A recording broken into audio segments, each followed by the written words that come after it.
मनगढ़ा है। अस्वस्थमा उड़ीसा में है। एक जगह पर वो निवास कर रहे हैं और हनुमान जी बिहार में है। अच्छा। और बाकी ये परशुराम जी, कृपाचार्य जी, परशुराम भगवान उड़ीसा में है। मार्कंडेय ऋषि, परशुराम भगवान उड़ीसा में है, महेंद्राचल में, जो गजपति डिस्ट्रिक्ट में है। परशुराम भगवान का वो क्षेत्र है। और कृपाचार्य कहाँ है? वो मेरे हिसाब से वो हिमाचल क्षेत्र में कहीं तपस्या में है कृपाचार्य जी। विभीषण श्रीलंका में है। और हनुमान जी चले गए, कृपाचार्य चले गए। और अस्वस्थमा बलि जी, और बलि बलि जो है वो पाताल में शासन कर रहे हैं अभी। और अच्छा। व्यास देव जी वो तपस्या में हैं। ऐसे हैं। तो कुल मिलाकर मैं ये कह सकता हूँ कि वो जो कलयुग का अंत की बात की जाती है, जो तमाम बातें भगवान कल्कि के बारे में कही जाती है, वो अगले 4-5 साल में लोगों को दिखने लगेगा। वर्ल्ड वॉर के भगवान अपने उम्र 28 साल में, ये लिखा है। देखिए, मैं शास्त्र कहता हूँ जी, इसके लिए मैं आगे पीछे नहीं बोलता हूँ, क्योंकि मेरे को क्या मिलेगा जी। ये लिखा है 28 अंकरे प्रभु प्रकाश हुई। अंक यानी उम्र। जब कल के भगवान को 28 उम्र होगा तब सारा विश्व में उनका प्रकाश होगा। लोग, कुछ भक्त उनको दर्शन करेंगे। 28 उम्र तक इंतजार करना पड़ेगा। अभी कितनी उम्र हो गई होगी, कुछ अंदाजा? 2005 के बाद कल्कि का अवतार शास्त्र में लिखा था।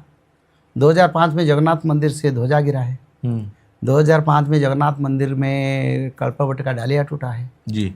और 2005 के बाद कल के अवतार होंगे। इसी हिसाब से हम अगर 2030 से 35 से पहले ही हो जाना चाहिए। 32 से पहले होना चाहिए। 32 से 33 आता है उम्र जी, उसी हिसाब से।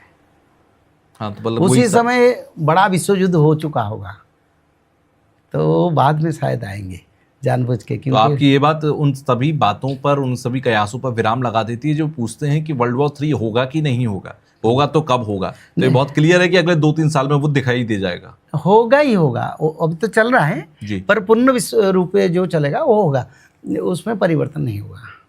वर्ल्ड वॉर होगा, 6 साल अकाल पड़ेगा, 7 दिन अंधेरा होगा, सूर्य नहीं आएंगे, चंद्र नहीं आएंगे, ब्लैक होल में धरती चल जाएगा।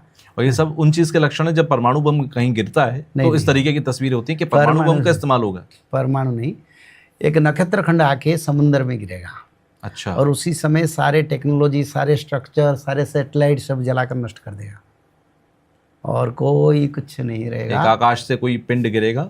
नहीं, नक्षत्र खंड। अच्छा। मैं बताता हूँ, वो 3 टुकड़ा आके 3 महासागर में गिरेगा। लिखा है ना शास्त्र में। अच्छा। भविष्यवाणी का पुराण में लिखा है। और वो आके धरती पर 3 समुद्र, एक भारत महासागर, दूसरा अरब महासागर, तीसरा प्रशांत महासागर, और सभी क्षेत्र को 10,000 फीट ऊपर पानी आएगा और सारे ब्रह्मांड अंधेरा छाया जाएगा 7 दिन। और उसी समय प्रभु जी का नाम, त्रिकाल संध्या, भागवत पठन, माधव नाम जो अभी से कर रहे हैं, जो मैं प्रचार कर रहा हूँ जी, वो लोगों को अंधेरा नहीं दिखाई देगा। ये बहुत जैसे मिस्टीरियस लोगों को लगता है जी, पर ये सच्चाई है। तो बचने के लिए त्रिकाल संध्या कोई कैसे करे?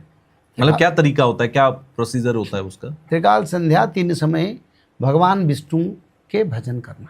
अच्छा। जप करना सुबह दोपहर शाम। भगवान विष्णु के 10 अवतार के श्लोक, भगवान विष्णु के 16 नाम जी, भगवान विष्णु के मंत्र, दुर्गा माधव स्तुति और 108 बार माधव नाम, 1 अध्याय भागवत पठन रात 3:45 से रात 12 तक किसी समय।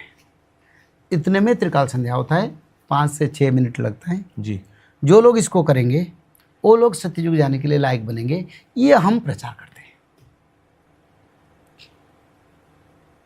मुझे लगता है ये सबको करना चाहिए क्योंकि हर तरीके से अच्छा है। देखिए, जब बीमारी आएगा लोग सोचेंगे हमने क्यों नहीं किया जी। 28 से बीमारी आएगा। बीमारी मतलब कोरोना के जैसा कुछ? 64 प्रकार का बीमारी आएगा। कोरोना तो एक आया था, 64 प्रकार का। 64। कोरोना से भयंकर रूप से आएगा, 1000 टाइम्स पावरफुल। अच्छा। कोरोना का अर्थ क्या था? ना करो पाप।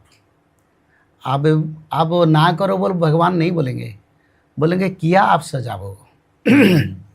समझते हैं ना? बिल्कुल। तो जो बीमारी आएगा लोग उस समय सोचेंगे हमने त्रिकाल संध्या क्यों नहीं किया। मैं गारंटी देता हूँ त्रिकाल संध्या करने वाला एक व्यक्ति का मृत्यु नहीं होगा, चाहे धरती उलट जाए। इतना पावर उसमें है, और जो लोग करेंगे वो बचेंगे। हाँ, मैं नहीं कहता हूँ दूसरे नहीं बचेंगे जी, पर मेरे शास्त्र में वो लिखा नहीं, मैं क्या बोलूँगा। जो शास्त्र मैंने पढ़ा हूँ और जो शास्त्र को मानव सभ्यता